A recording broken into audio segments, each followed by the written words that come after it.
श्री सूत जी कहते हैं, हे मुनीश्वरों, मैं संक्षेप से ही वाराणसी और विश्वेश्वर के परम सुंदर महात्म्य का वर्णन करता हूँ, सुनो।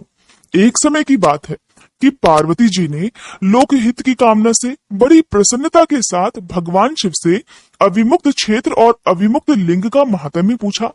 तब परमेश्वर शिव ने कहा, देवी, ये वाराणसी पूरी सदा के लिए मेरा गुह्यतम क्षेत्र है और सभी जीवों की मुक्ति का सर्वथा कारण है। महेश्वरी, वाराणसीपुरी में निवास करना मुझे सदा ही अच्छा लगता है। जिस कारण से मैं सब कुछ छोड़कर काशी में रहता हूँ उसे बताता हूँ, सुनो। जो मेरा भक्त तथा मेरे तत्व का ज्ञानी है, वे दोनों अवश्य ही मोक्ष के भागी बन जाते हैं। उनके लिए तीर्थ की तो अपेक्षा ही नहीं।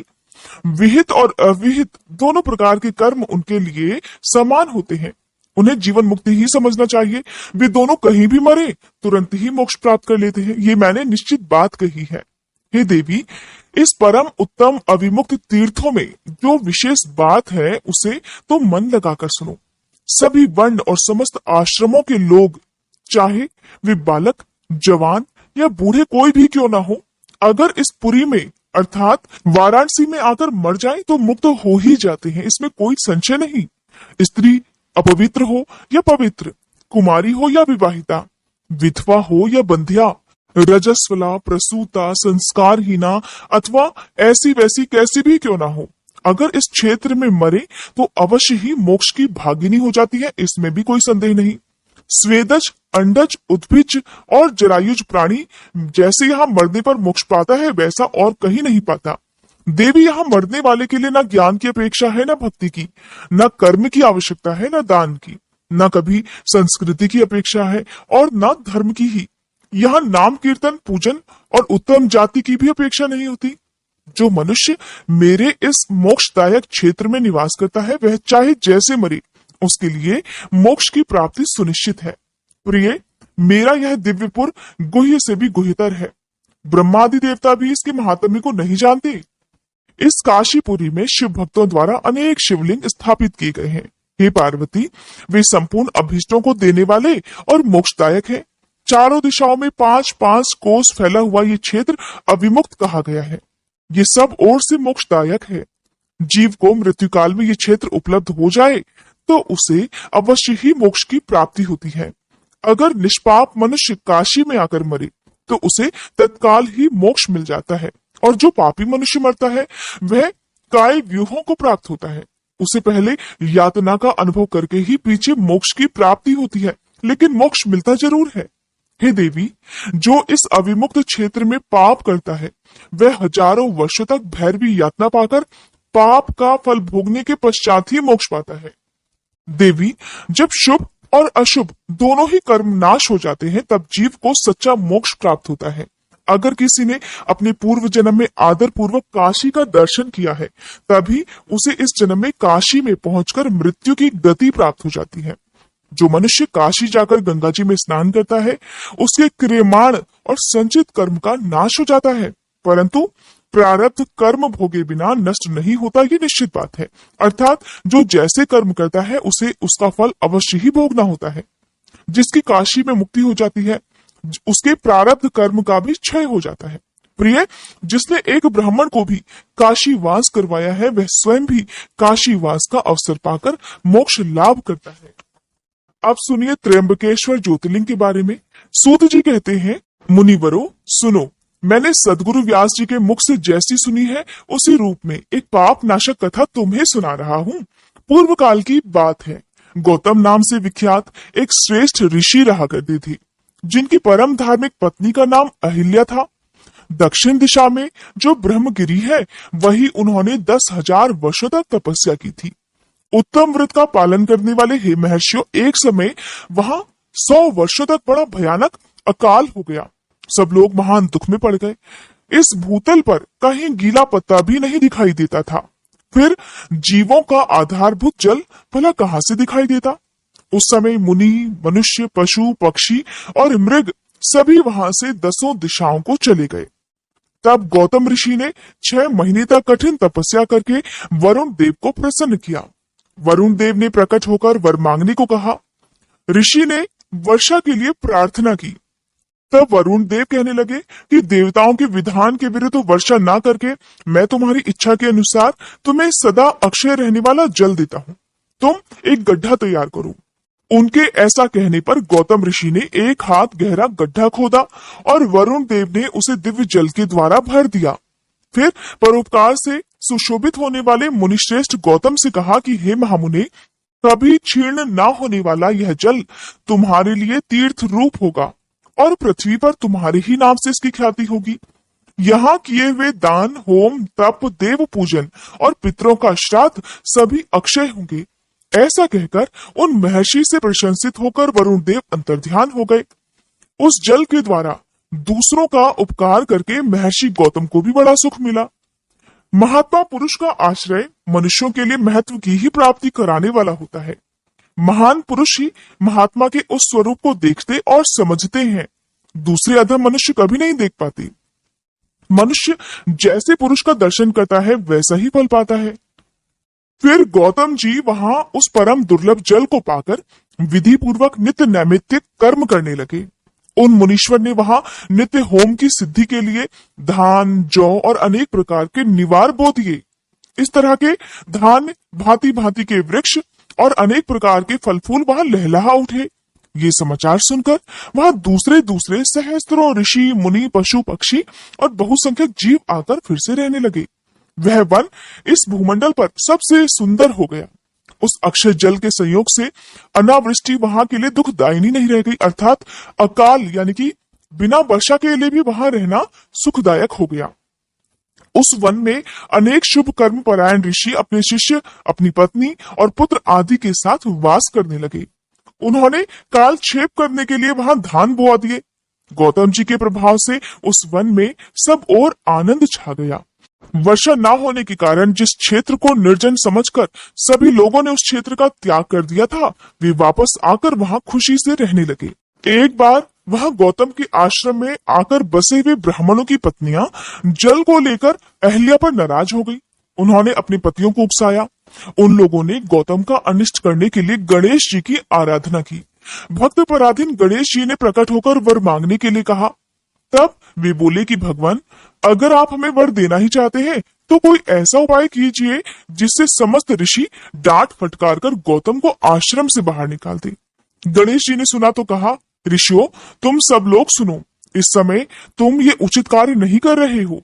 बिना किसी अपराध के उन पर क्रोध करने के कारण तुम्हारी हानि ही होगी। जिन्होंने पहले उपकार किया हो, अगर उन्हें दुख दिया जाए तो वह अपने लिए हितकारक कभी नहीं हो सकता। जब उपकारी को दुख दिया जाता है तब उससे इस जगत में अपना ही नाश होता है। पहले वर्षा ना होने के कारण तुम्हें उपवास करना पड़ा था। उपवास के कारण तुम लोगों को बहुत दुख भोगना पड़ा था। अब महर्षि गौतम ने जब जल की व्यवस्था करके तुम्हें यहाँ सुख दिया, तब तुम उनका ही अहित करने के बारे में सोच रहे हो और इस समय तुम लोग उन्हें दुख देना चाहते हो। संसार में ऐसा कार्य करना कदापि उचित नहीं है। इस बात पर तुम सब लोग सर्वथा विचार कर लो। स्त्रियों की शक्ति से मोहित हुए तुम लोग अगर मेरी बात नहीं मानोगे तो तुम्हारा ये बर्ताव गौतम जी के लिए अत्यंत हितकारक ही होगा। आप लोग उन्हें चाहे कितना भी कष्ट देने के बारे में सोच लो, कभी भी उन्हें कष्ट प्राप्त हो ही नहीं सकता। और ये मुनि श्रेष्ठ गौतम तुम्हें निश्चित ही सुख देंगे, इसलिए उनके साथ छल करना बिल्कुल भी उचित नहीं है। इसलिए तुम लोग कोई और वर मांगो। सूत जी कहते हैं, हे ब्राह्मणों, महात्मा गणेश ने ऋषियों से जो ये बात कही थी वह यद्यपि उनके लिए तो हितकर ही थी, फिर भी उन्होंने इसे स्वीकार नहीं किया, क्योंकि वे सभी तो अपनी अपनी पत्नियों की बातों के मोहजाल में फंस चुके थे। अक्सर ऐसा ही होता है। अगर हम अपने आसपास देखें तो बहुत सारे घरों में कलह क्लेश कई बार इसी कारण से होता है। कभी कभी तो पत्नियां अपने पतियों से बड़ा खतरनाक काम भी करवा देती है। इसलिए हर पति को चाहिए कि वो बहुत सोच विचार कर ही कोई काम करे। तो सूत जी कहते हैं कि हे ब्राह्मणों, जो बात गणेश जी ने ऋषियों से कही थी वो तो यद्यपि उनके लिए हितकर ही थी, फिर भी उन्होंने इसे स्वीकार नहीं किया। तब भक्तों के अधीन होने के कारण उन शिव कुमार ने कहा, अर्थात गणेश जी ने कहा कि तुम लोगों ने जिस वस्तु के लिए प्रार्थना की है उसे मैं अवश्य करूंगा। पीछे जो भी होनी होगी वो तो होकर ही रहेगी। ऐसा कहकर वे अंतर्ध्यान हो गए। मुनिवरों, उसके बाद उन दुष्ट ऋषियों के प्रभाव से और उन्हें प्राप्त हुए वरदान के कारण जो घटना घटित हुई, अब उसे भी सुनो। वहां गौतम के खेत में जो धान और जौ थे, उनके पास गणेश जी एक दुर्बल गाय बनकर चले गए। दिए हुए वरदान के कारण वह गऊ कांपती हुई वहां जाकर धान और जौ चरने लगी। इसी समय दैववश गौतम जी वहां आ गए। वे तो दयालु ठहरे, इसलिए मुट्ठी भर तिनके ले जाकर उन्हीं से उस गऊ को हाँकने लगे। उन कोमल तिनकों का स्पर्श होते ही वह गऊ तो पृथ्वी पर गिर पड़ी और ऋषि के देखते ही देखते उसी क्षण मर गई। वे बाकी छलकपटी ब्राह्मण और उनकी दुष्ट पत्नियां वहां छुपे हुए ये सब कुछ देख रहे थे। उस गऊ के गिरते ही वे सब के सब चिल्ला उठे, गौतम ने ये क्या कर डाला। गौतम जी भी आश्चर्यचकित होकर अहिल्या को बुलाकर बड़े दुखी मन से बोले, देवी ये क्या हो गया, कैसे हो गया। जान पड़ता है परमेश्वर मुझसे नाराज हो गए हैं। अब मैं क्या करूं, कहां जाऊं, मुझे तो गौ हत्या लग गई। उसी समय ब्राह्मण और उनकी पत्नियां गौतम को डांटने और दुर्वचनों द्वारा अहिल्या को पीड़ित करने लगी। उनके दुर्बुद्धि शिष्य और पुत्र भी गौतम जी को बार बार फटकारने और धिक्कारने लगे, क्योंकि यही तो वो चाहते थे। तब ब्राह्मण बोले, अब तुम्हें अपना मुंह नहीं दिखाना चाहिए, यहां से तुम चले जाओ।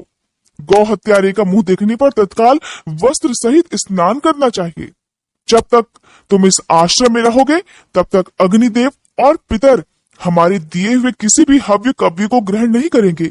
इसलिए हे पापी गौ हत्यारे, तुम परिवार सहित यहां से अन्यत्र चले जाओ, बिल्कुल भी देर मत करो। सूत जी कहते हैं, ऐसा कहकर उन सभी ने उन्हें पत्थरों से मारना प्रारंभ कर दिया। वे गालियां दे देकर गौतम और अहिल्या को सताने लगे। उन दुष्टों के मारने और धमकाने पर गौतम ऋषि बोले, हे मुनियों, मैं यहाँ से कहीं और जाकर रहूंगा। ऐसा कहकर गौतम उस स्थान से तत्काल ही निकल गए और उन सबकी आज्ञा से एक कोस दूर जाकर उन्होंने अपने लिए आश्रम बना लिया। अब वे दुष्ट ब्राह्मण वहां भी पहुंच गए और उन ब्राह्मणों ने कहा, जब तक तुम्हारे ऊपर ये गौ हत्या का पाप लगा है तब तक तुम कोई भी यज्ञ यज्ञादि कर्म नहीं कर सकते। किसी भी वैदिक देवयज्ञ या पितृ यज्ञ के अनुष्ठान का तुम्हें कोई अधिकार नहीं रह गया है मुनि। मुनिवर गौतम उनके कथनानुसार किसी तरह एक पक्ष बिताकर उस दुख से दुखी होकर बारंबार उन मुनियों से अपनी शुद्धि के लिए प्रार्थना करने लगे, वो पाप जो उन्होंने किया ही नहीं था। उनके दीन भाव से प्रार्थना करने पर उन ब्राह्मणों ने कहा, गौतम, तुम अपने पाप को प्रकट करते हुए 3 बार सारी पृथ्वी की परिक्रमा करो, फिर लौटकर यहाँ 1 महीने तक उपवास करो। उसके बाद इस ब्रह्मगिरी की 101 परिक्रमा करने के बाद ही तुम्हारी शुद्धि होगी, या फिर यहाँ गंगा जी को लाकर उन्हीं के जल से स्नान करो और 1 करोड़ पार्थिव लिंग बनाकर महादेव जी की आराधना करो। फिर गंगा में स्नान करके इस पर्वत की 11 बार परिक्रमा करो। फिर 100 घड़ों के जल से पार्थिव शिवलिंग को स्नान कराने पर तुम्हारा उद्धार होगा। उन ऋषियों के इस प्रकार कहने पर गौतम ऋषि ने बहुत अच्छा कहकर उनकी बात मान ली। वे बोले, मुनिवरों, मैं आप श्रीमानों की आज्ञा से यह पार्थिव पूजन और ब्रह्मगिरी की परिक्रमा अवश्य करूंगा। ऐसा कहकर मुनिश्रेष्ठ गौतम ने उस पर्वत की परिक्रमा करने के बाद पार्थिव लिंगों का निर्माण करके उनका पूजन किया। साध्वी अहिल्या ने भी उनके साथ रहकर वह सब कुछ किया। उस समय शिष्य प्रशिष्य उन दोनों की सेवा किया करते थे। सूत जी कहते हैं, पत्नी सहित गौतम ऋषि के इस प्रकार आराधना करने पर संतुष्ट हुए भगवान शिव वह शिवा और प्रमथ गणों के साथ प्रकट हो गए। फिर प्रसन्न हुए कृपा निधान शंकर जी ने कहा, महामुनि, मैं तुम्हारी उत्तम भक्ति से अत्यंत प्रसन्न हूँ, तुम कोई वर मांगो।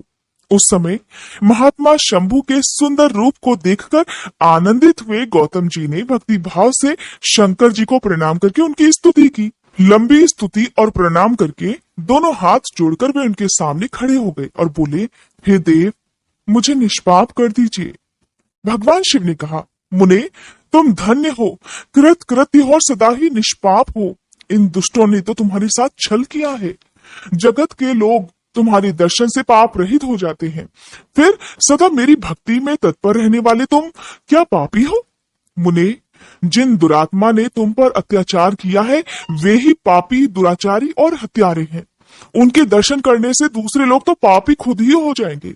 वे सब के सब कृतज्ञ हैं, उनका कभी उद्धार नहीं हो सकता। महादेव जी की ये बात सुनकर महर्षि गौतम मन ही मन बड़े विस्मित हुए। उन्होंने भक्ति पूर्वक शिव जी को प्रणाम करके हाथ जोड़कर फिर से इस प्रकार कहा, हे महेश्वर, उन ऋषियों ने तो मेरा बहुत बड़ा उपकार किया है। अगर उन्होंने मेरे साथ ये बर्ताव ना किया होता तो मुझे भला आपके दर्शन कैसे होते। धन्य है वे महर्षि जिन्होंने मेरे लिए परम कल्याणकारी कार्य किया है। उनके इस दुराचार से ही मेरा महान स्वार्थ सिद्ध हो सका है। गौतम जी की ये बात सुनकर महेश्वर बड़े प्रसन्न हुए। उन्होंने गौतम को कृपा दृष्टि से देखकर उन्हें शीघ्र ही इस प्रकार उत्तर दिया, हे विप्रवर, तुम तो धन्य हो, सभी ऋषियों में श्रेष्ठ हो। मैं तुम पर बहुत प्रसन्न हुआ हूँ। ऐसा जानकर आज तुम मुझसे कोई उत्तम वर मांग लो। गौतम ऋषि बोले, हे नाथ, आप सच कहते हैं।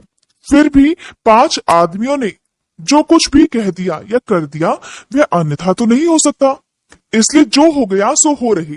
देवेश, अगर आप प्रसन्न हैं तो मुझे गंगा जी प्रदान कर दीजिए और ऐसा करके लोक का महान उपकार कर दीजिए। आपको हे प्रभु मेरा नमस्कार है, नमस्कार है। ऐसा कहकर गौतम जी ने देवेश्वर भगवान शिव के दोनों चरण पकड़ लिए, लोकहित की कामना से उन्हें नमस्कार किया।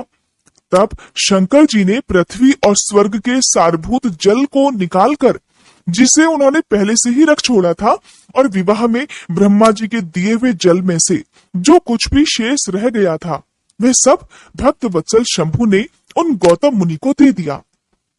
उस समय गंगा जी का जल परम सुंदर स्त्री का रूप धारण करके वहां खड़ा हुआ। तब मुनिवर गौतम ने उन गंगा जी की स्तुति करके उन्हें नमस्कार किया। गौतम बोले, गंगे, तुम धन्य हो, कृतकृत्य हो। तुमने संपूर्ण भुवन को पवित्र किया है, इसलिए निश्चित रूप से नरक में गिरते हुए मुझ गौतम को भी पवित्र कर दो। फिर शिवजी ने गंगा जी से कहा, देवी, तुम इन मुनि को पवित्र करो और तुरंत वापस ना जाकर वैवस्वत मनु के 28वें कलयुग तक वहीं रहो। गंगा जी ने कहा, महेश्वर, यदि मेरा महात्म्य सभी नदियों से अधिक हो और अंबिका तथा गणों के साथ आप भी यही रहे, तभी मैं इस धरातल पर रहूंगी। गंगा जी की ये बात सुनकर भगवान शिव बोले, गंगे, तुम धन्य हो, मेरी बात सुनो। मैं तुमसे अलग नहीं हूँ, फिर भी मैं तुम्हारे कहे अनुसार यही स्थित रहूंगा, तुम भी स्थित हो जाओ। अपने स्वामी परमेश्वर शिव की ये बात सुनकर गंगा जी ने मन ही मन प्रसन्न होकर उनकी भूरी भूरी प्रशंसा की।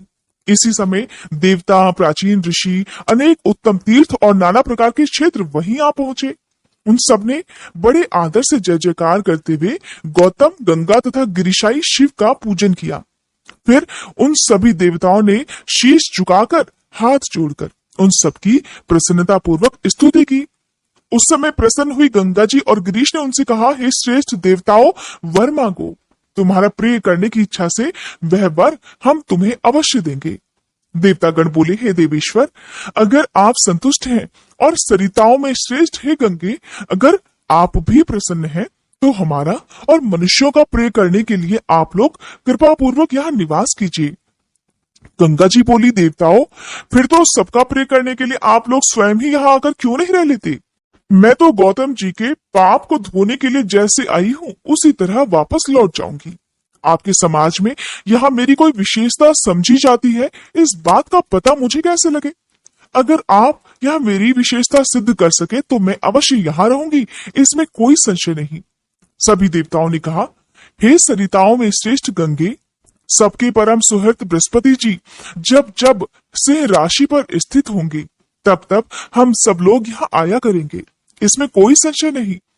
11 वर्षों तक लोगों का जो पातक यहाँ धुलेगा, उससे मलिन हो जाने पर हम उसी पाप राशि को धोने के लिए आदर पूर्वक तुम्हारे पास आएंगे।